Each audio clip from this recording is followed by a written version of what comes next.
We did have some really nice weather over the weekend, certainly the opposite of what we have today. And many people did use the time over the weekend to take advantage of outdoor dining. They followed proper social and physical distancing guidelines for the most part. Columbus Public Health sent 7 warnings to establishments over the weekend. 3 of them were for one bar. This will certainly be another busy week in our state as restaurants fully open on Thursday. Thursday is also set to be the day for campgrounds to open. The state will then welcome the return of horse racing on Friday. Next week includes openings at child care centers, gyms, and swimming pools.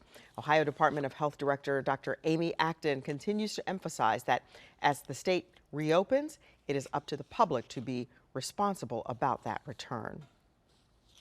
The number of confirmed cases in the state is now above 26,000.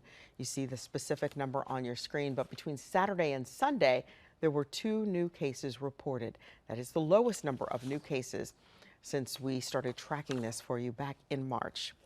President Donald Trump will be in a roundtable meeting with some restaurant industry leaders today at the White House to talk about the impact of coronavirus.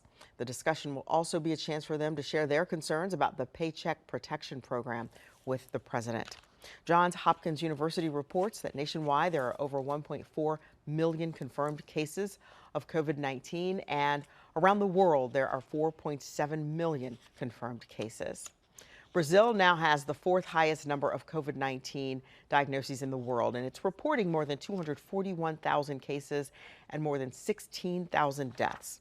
Reports say ineffective implementation of quarantine and social distancing measures were really believed to be major factors that led to this current situation. Brazil's number of daily new COVID-19 cases had remained above 10,000 since last Wednesday. Some Christians in Rome were able to attend Mass this morning for the first time in nearly 3 months. Churches have reopened in Italy as that country eases lockdown restrictions. Worshippers are allowed to attend religious ceremonies, but they must respect social distancing regulations and wear masks and gloves. Shops and restaurants across Italy are back in business under strict hygiene guidelines in their second phase of reopening. Back here at home, we want to shine a light on Ohioans who have recovered from COVID-19. You may remember Les Carrier. He's a Hilliard City Council member who, along with his wife and son, tested positive for COVID-19. In fact, we first talked with him back in April. The family says it's been a roller coaster the past few weeks. It's just the fear of the unknown. And since things are changing almost on a daily basis and opening on a daily basis, and things are closed and then they're open. Their daughter, Molly, who you just heard from, tested negative at the time, but a recent antibody test shows she did have COVID-19 antibodies in her system. We are really glad to hear they are all doing better now, and we wish them continued good health. Although the Komen-Columbus Race for the Cure isn't happening now until August, some people still celebrated over the weekend. Rachel Philhauer hasn't missed a race in the past 10 years, so she decided to run a 5K Saturday when the Komen-Columbus race was supposed to happen. Rachel shared these pictures with us along with the hashtag Run with Joy. Good for you. Another nationwide event that was affected by the pandemic, the Walk to Cure Arthritis. This year the event was online. As you see, Pete Scalia got to MC the first ever virtual Walk to Cure Arthritis and connect with fellow arthritis warriors from all over the country. All weekend, the Arthritis Foundation encouraged people to move 54, whether it's exercising for 54 minutes, doing 54 push-ups, or even taking 54 steps, all in honor of the 54 million Americans who are living with some form of arthritis.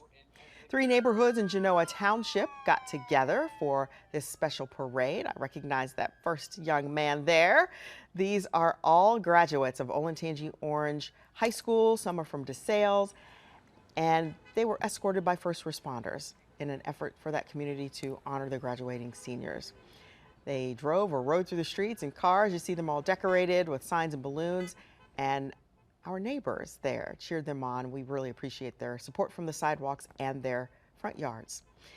With more time at home, you may have more time to read books. So far, all of the bookworms out there have been doing what they can, but now, today, 3 branches of the Columbus Metropolitan Library will start curbside pickup.